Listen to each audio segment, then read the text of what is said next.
जी, इसके साथ एक और प्रश्न खड़ा हुआ है, विकास वर्सेस विनाश का। उत्तराखंड में विकास के नाम पर जो होड़ लगी है, प्रकृति से छेड़छाड़ करने की, पर्यावरण को प्रदूषित करने की, नदियों पर बांध बनाने की, ये उसका नतीजा है। हम किसके लिए विकास कर रहे हैं? हम अरबों खरबों रुपया खर्च करके विकास करते जाते हैं। प्रकृति एक दिन क्रोधित होती है और ऐसी विनाश लीला करती है कि सब कुछ तबाह कर जाती है। कब आंखें खुलेंगी हमारी? क्या इस त्रासदी के बाद भी नहीं? क्या इस आपदा के बाद भी नहीं? वहां एक धारी देवी का मंदिर है, उत्तराखंड की रक्षक कहा जाता है उनको। उत्तराखंड की रक्षक देवी धारी देवी, उन धारी देवी के ऊपर भी एक विद्युत परियोजना चल रही है, जिसमें धारी देवी को जलमग्न करने की योजना थी। हमारी पार्टी की नेत्री उमा भारती एड़ी चोटी का जोर लगा रही थी उस धारी देवी को बचाने के लिए। एक एक के घर जाती थी। आडवाणी जी के नेतृत्व में प्रतिनिधिमंडल लेकर के, मुझे साथ लेकर के प्रधानमंत्री जी के पास गई थी। पर्यावरण मंत्री से सैकड़ों बार मिली थी। हमें प्रधानमंत्री जी ने आश्वस्त किया, हमें पर्यावरण मंत्री ने आश्वस्त किया, किसी भी कीमत पे धारी देवी वहां से हटाई नहीं जाएंगी।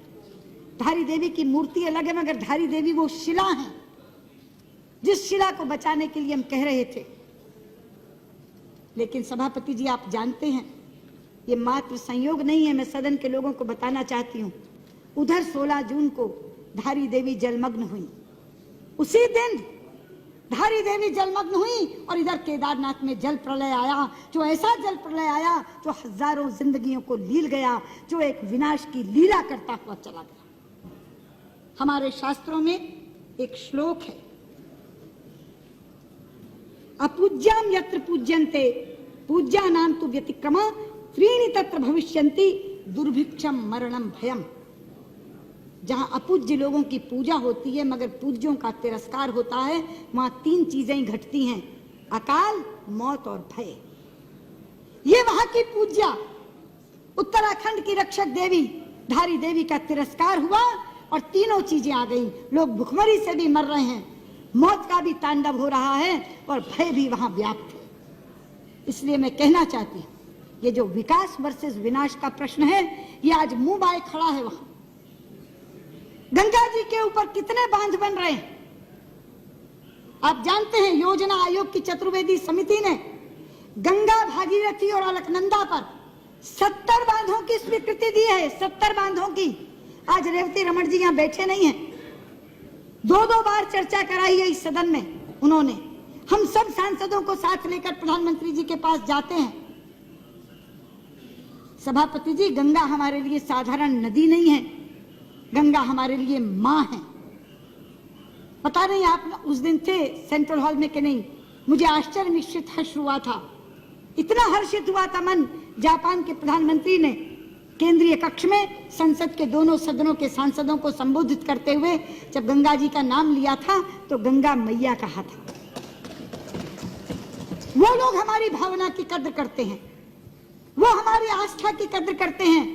वो गंगा जी को गंगा मैया कहकर संबोधित करते हैं और हमारे लोग गंगा मैया को सुरंग में डालने की योजना बना रहे हैं।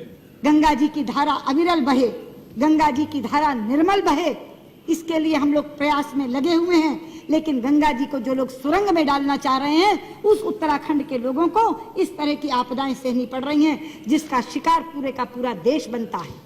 इसलिए मैं आज यहाँ खड़ी होकर ये कहना चाहती हूँ, धारी देवी को पुनर्स्थापित करने का काम करिए। मैं यहाँ से मांग करती हूँ, गंगा मैया पर बनने वाले सारे बांधों को निरस्त करिए।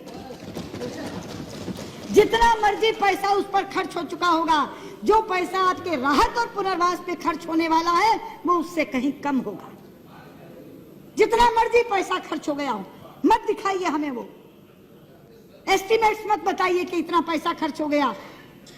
अमूल्य जिंदगियां जा रही, खत्म हो रही हैं। पूरे का पूरा उत्तराखंड आज विप्लव की कगार पर खड़ा है।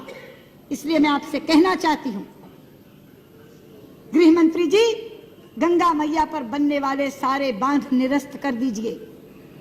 धारी देवी को पुनर्स्थापित करिए।